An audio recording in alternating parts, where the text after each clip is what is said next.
салом. ахбори муҳимтарини рӯзро аз студияи радиои озодӣ аз шаҳри Прага ман Шаҳлои Гулхоҷа тақдим мекунам. Сархати баъзе аз хабару гузоришҳо. дар Тоҷикистон барои аввалин бор рӯзи президент таҷлил шуд.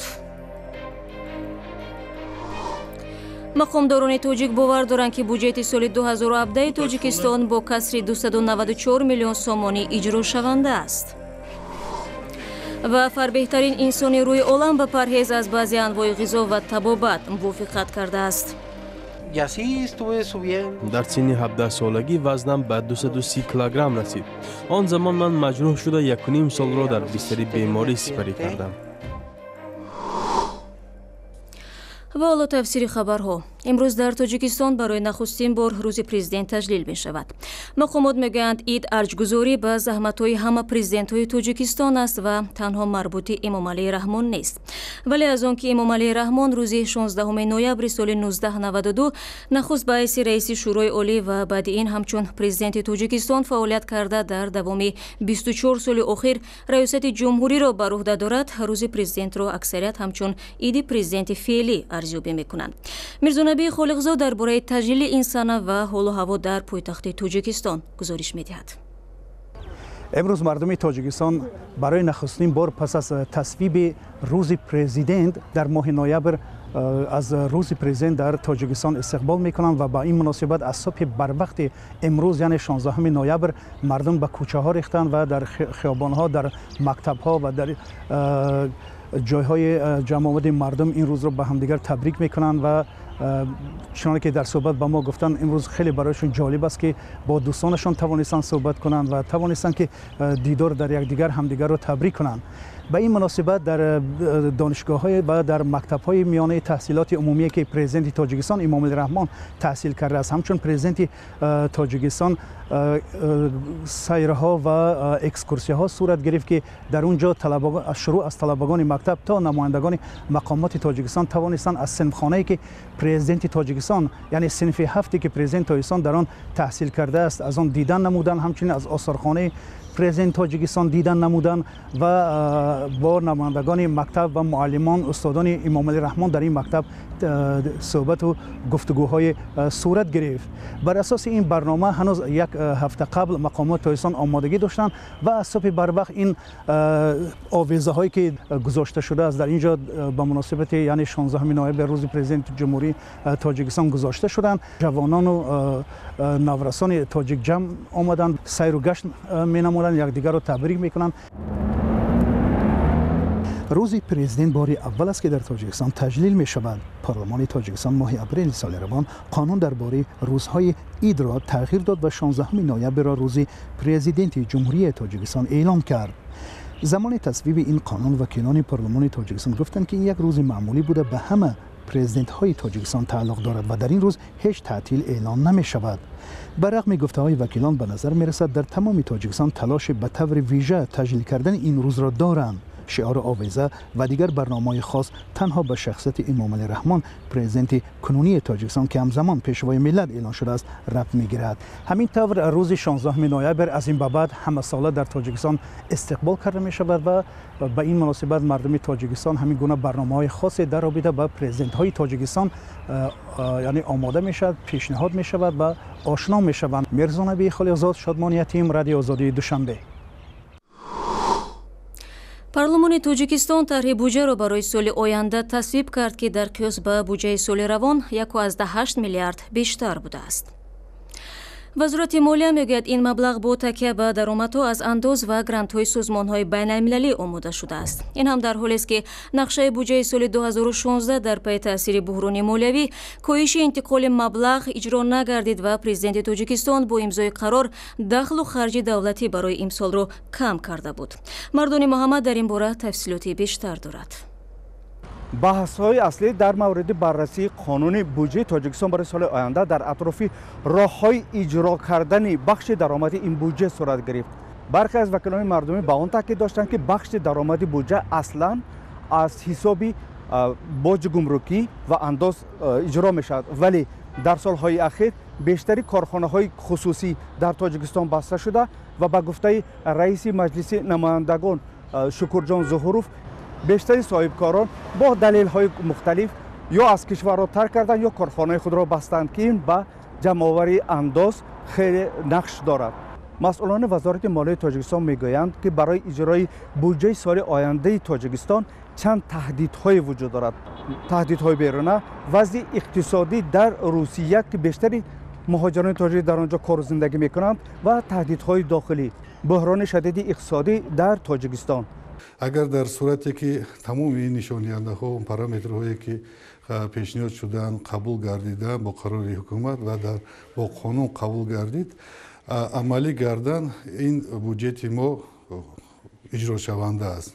وزیر مالیه تاجیکستان گفت که در بودجه سال آینده تاجیکستان کسر بودجه 0.5% یا که 294 میلیون سومانی را تشکیل می‌دهد.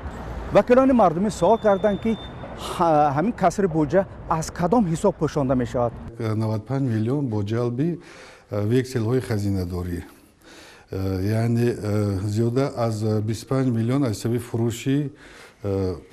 فروشی اموال دولتی. منبع دیگری وی از حساب اون فایزی بگیم که در دیپازیت‌های و مونده، اما مبلغ‌های بودجتی که در وی مونده شده است حسابی فایز. در همین حال شکرجان ظهوروف رئیس مجلس نمایندگان تاجیکستان از مسئولان پلات حساب تاجیکستان دعوت کرد که روند اجرای قانون بودجه سال آینده تاجیکستان را نظارت کرده و اجرای شفاف آن را تامین کنند. مردان محمد، آزادی، دوشنبه. این گزارش از دوشنبه بود و حالا رو می‌آوریم به افغانستان. در این کشور بر اثر بمبگذاری مرگ‌طلبانه در کنار وزارت مدافع شهر کابل کمش 4 نفر به هلاکت رسیدند. مقامات میگویند در منطقه پل محمودخان کابل بمبگذار موتورسیکل سرشار از مواد ترکنده را به طرف ماشین روانه کرد که در آن منصبداران امنیتی حرکت می‌نمودند. در این حادثه که روز چهارشنبه به وقوع پیوست چند تن دیگر جراحت برداشتند. تا حال کسی مسئولیت این حمله را بر دوش نگرفته است. برنامه را ادامه می‌دهیم. مقامات تاجیکستان و ازبکستان مسئله تعیین و علامتگذاری مرز دولتی را مطرح کردند. محمد شریف اقداد معاون وزیر کارهای خارجه تاجیکستان با عبدالعزیز کومیلوف وزیر امور خارجه ازبکستان امروز در توشکند این موضوع را در میان گذاشتند. مقامات ازبکستان میگویند که طرف‌ها مسائل دیگری همکاری‌های تاجیکستان و ازبکستان را هم داخل کردند که جزئیاتش بعداً اعلان می‌شود. اخیراً سفیر ازبکستان در تاجیکستان گفته بود مسئله ساده کردن نظام روابط میان تاجیکستان و ازبکستان در حال بررسی است و انتظار می رود در ماه نوامبر یک هیئت از دوشنبه به توشکند برود. سازمان شفافیت بین الملل تلاش حکومت‌های آسیای مرکزی و اروپا برای مبارزه با رشوه‌خوری را ناکافی خوانده است. در گزارش نوی سازمان از روز 16 نوامبر آمده است از جمله در تاجیکستان از هر 6 خانواده یکی از آنها هنگام استفاده خدمات اجتماعی رشوه می‌دهند. همکارم طاهر سفر با سویتلانا ساویتسکایا نماینده شفافیت بین المللی صحبت داشت و از او پرسید که در شاخص نوی فساد خریطه کشورهای جهان تصویر یافته و تیرگی زیاد سطح بلند فساد را نشان می‌دهد. تیرگی زیادی خریطه تاجیکستان چه معنی دارد؟ در واقع همین یک نشان دهنده بسیار تشویش‌آور است. تیره تصویر شدن خریطه تاجیکستان به میزان رشوه‌ستانی وابسته است. بر اساس این نظرسنجی‌ها تقریباً 50% گفتند که رشوه دادند و رشوه را در بخش تندرستی، معارف و یا هنگام دچار شدن با میلیسه‌ها مقامات حفظی ترتیبات پرداختند. اگر با دیگر کشورهای آسیای مرکزی مقایسه کنیم در قرقیزستان رشوه‌خوری اندکی کمتر است ولی خوب هم نیست. در قزاقستان سطح رشوه‌ستانی پایین‌تر است ولی نباید گفت که این هم نشان دهنده خوب است. اما خود این که در تاجیکستان 50% مردم رشوه داده‌اند نشان دهنده تشویش‌آور است و دلیل آن است که حقوق مردم به دسترسی به معارف و تندرستی رعایت نمی‌شود و منصبداران ساحه تندرستی و میلیسه از مقامشان سوء استفاده می‌کنند و همین کروپسیا است.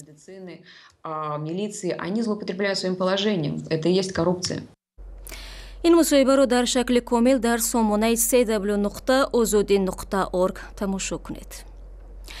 در قرغیزستان اکنون مردها می توانند لباسهای ورزشی اسلامی را به بر کنند. طراحان قرغیز پیراهن‌های مخصوصی را تهیه نمودند که به گفته آنها کاملا به طلبات شریعت جوابگو می باشد. روحانیان این کشور هم از لباسهای نو پشتیبانی می کنند و باور دارند که صفحه ورزشگران زیاد می شود. گزارش نوبتی ما فرق پیراهن ورزشی اسلامی را به نمایش می گذارد. هرچند قرغیزستان کشوری مسلمان نشین است، اما به فکر تهیه لباس ورزشی اسلامی تنها چند پیش افتادند. این طرح در نهایت عملی شد و نمونه های این نوع پیراهن ها معرفی گردید.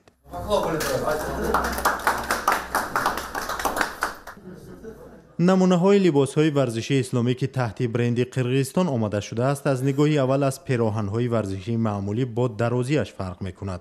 با گفته طراحان این لباس قسمت بدن را که از چشم دیگران پنهان داشتن ضرور است میپوشاند. ما نیت داشتیم برای مسلمان ها، آنهایی که میخواهند لباس های اسلامی را به بر نمایند، نمونه های را پیشنهاد کنیم تا آنها در جامعه احساس راحت داشته باشند. پس از مشاهده یک جزئیات غیرعادی و از جانب دیگر خیلی مهم آشکار شد و واقعا هم حیرت آور بود. منجد با زیره که تورات کردن را خیلی آسان میکند. طراحان میگویند لباسهای تهیه کردهشان خیلی راحتند و میتوان آنها را هر روز پوشید. ورزشگران هم الکی فرصت سنجیدن این لباسها را داشتند. بسیار قولای است. با این لباس ها می شود در شهر نیز گشت و گذار کرد چون زمانوی است.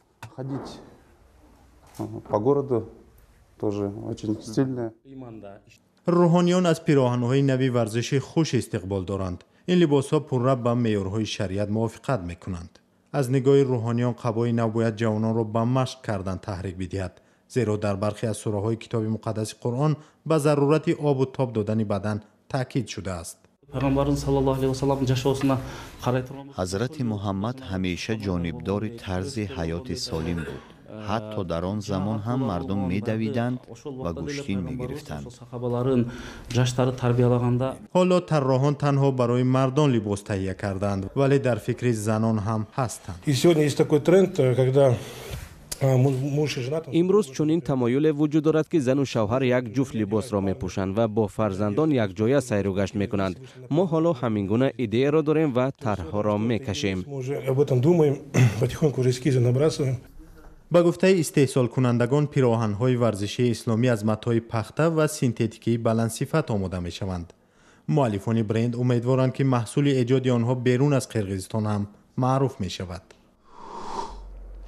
و مردی که طبق گزارش فربهترین انسانی روی عالم است به برنامه معالجه و پرهیز موافقت کرده است. خوان پدر 32 ساله 500 کیلوگرم وزن داشته، چند سال این جانب از رخت خوابش در یک از منطقه‌های مکزیک بیرون هم نشده است. خوان پدرو طول حیاتش با فربهی مبارزه برده است. مشکل‌های در سن 17 سالگیش بعد جراحت به مراتب بیشتر شد.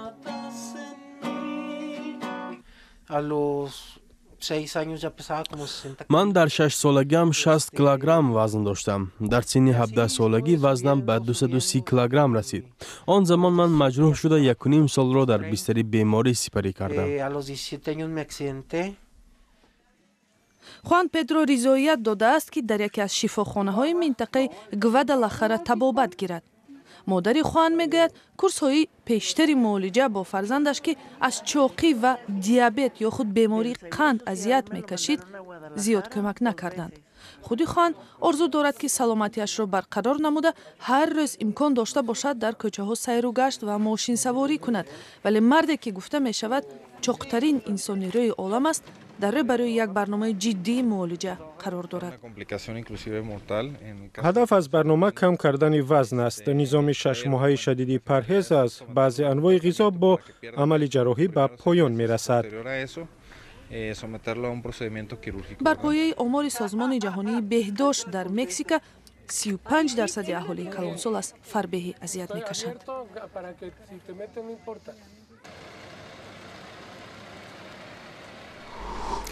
با نشر این گزارش برنامه امروز را پایان میبریم. خبرهای بیشتر را در وبسایت azadi.org و صفحه‌های ویژه ما در شبکه‌های اجتماعی بخونید. ما همچنین نوارهای دیدنی را در یوتیوب میگذاریم. با ما همیشه در جریان خبرهای تازه خواهید بود.